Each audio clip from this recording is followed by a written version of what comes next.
ආයුබෝවන් ප්‍රාර්ථනා කරනවා වාසනාවන්ත සුබ දවසක් වෙන්න කියලා පෝෂණීය සුකිනි සුප් එකක්. එහෙම නැතිනම් කූසා සුප් එකක් අරාබි ක්‍රමයට හදාගන්න විදිය තමයි අරගෙන ආවේ. ඉතින් වීඩියෝ එකට යන්න කලින් මතක් කරනවා මාලිඩි සිල්ලා කියන මගේ YouTube channel එක තවමත් subscribe කරලා නැතිනම් subscribe කරන්න. ළඟින්ම තියෙන notification bell එකත් ඕල් දාලා තියාගන්න. මෙන්න මේ ටික තමයි අවශ්‍ය වෙන්නේ.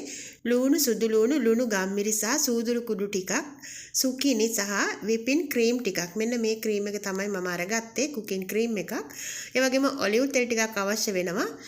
මේක අපි චූටියට කපා ගන්න ඕන සාමාන්‍යයෙන් හොඳින් සෝදලා කෑලි කපාගෙන ඊට පස්සේ olive තෙල් ටිකක් මේ විදියට භාජනයකට තියලා ඒක රත් වුණාට පස්සේ අපේ ලුණු සුදු ලුණු ටික මේකට එකතු කරගන්නවා.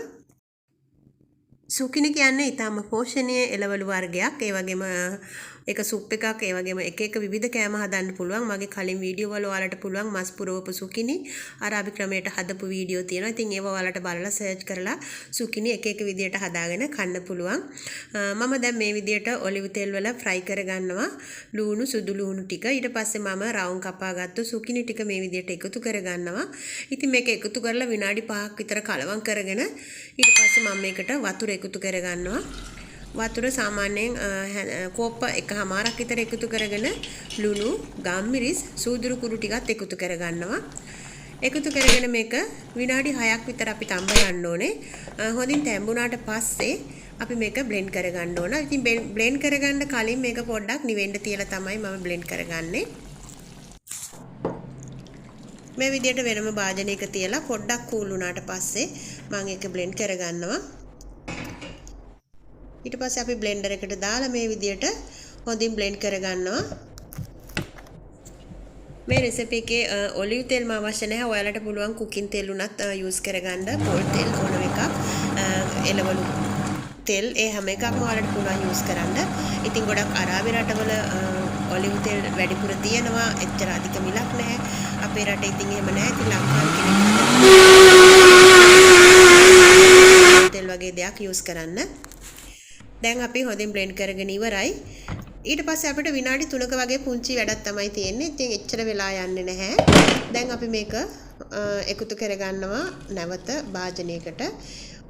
උයන භාජනයකට එකතු කරගෙන ඊට පස්සේ whipping cream ටික එකතු කරලා විනාඩි 2ක් විතර තමයි ආය උයාගන්නේ. මොකද මේ whipping cream ටික කුක් වෙන්න විතරයි අපිට අවශ්‍ය වෙන්නේ. අපිට අවශ්‍ය දේවල් මේකට ඔක්කොම දාලා තියෙන්නේ. ඉතින් හරිම පෝෂණීයයි. මේක ටිකක් ඝනකමට තියෙනවා. ඔයාලට මේක ටිකක් දියාරු ගතියට ඕන නම් වතුර එකතු කරගන්න පුළුවන්. මෙතන whipping cream එකේ ඉතා පෝෂණීය cream එකක් තමයි. හරිම රසයි ගුණයි. ඉතින් ඔයාලට පුළුවන් මේකට කොත්තමල්ලි කොළ ටිකක් එහෙම නැතිනම් පාස්ලි කොළ ටිකක් උඩින් කපලා මේකට ඩෙකොරේෂන් කරගන්න. ඔන්න ඉතින් අපේ සුප් එක හදාගෙන ඉවරයි. අරාබි ක්‍රමයට සුකිනි සුප් එක හැදුවා. ඉතින් ඔයාලට මම හිතනවා මේක වැදගත් වෙන්නේ නැති කියලා. මගේ පහුගිය වීඩියෝ වලට කමෙන්ට් දාලා තිබ්බා අරාබි සුප් හදන විදිහේ වීඩියෝ දෙන්න කියලා. ඉතින් පරිප්පු සුප් එක මම ඉල්ලලා තිබුණා. එනකොට ඒක මම කලින් අප්ලෝඩ් කරලා තියෙනවා. ඉතින් අවශ්‍ය කෙනෙක් ඉන්නවා නම් කලින් පරිප්පු සුප් වීඩියෝ කීපයක්ම තියෙනවා. ඒ වගේම බලලා හදන්න පුළුවන්. තව ඉදිරියේදී ඉස්සරහට අපිට රමදාන් වෙන නිසා මම රමදාන් එකට අවශ්‍ය කෑම ටිකක් අපේ නංගිලාට විදේශගත වෙලා ඉන්න අරාබි රටවල ඉන්න නංගිලාට අප්ලෝඩ් කරන්න බලාගෙන ඉන්නවා. ඉතින් මේකත් අරාබි සුප් එකක් තමයි. ඉතින් ඔයාලට හිතෙනවා නම් මේක හොඳයි කියලා තව කෙනෙකුට බලන්න ෂෙයා කරන්න.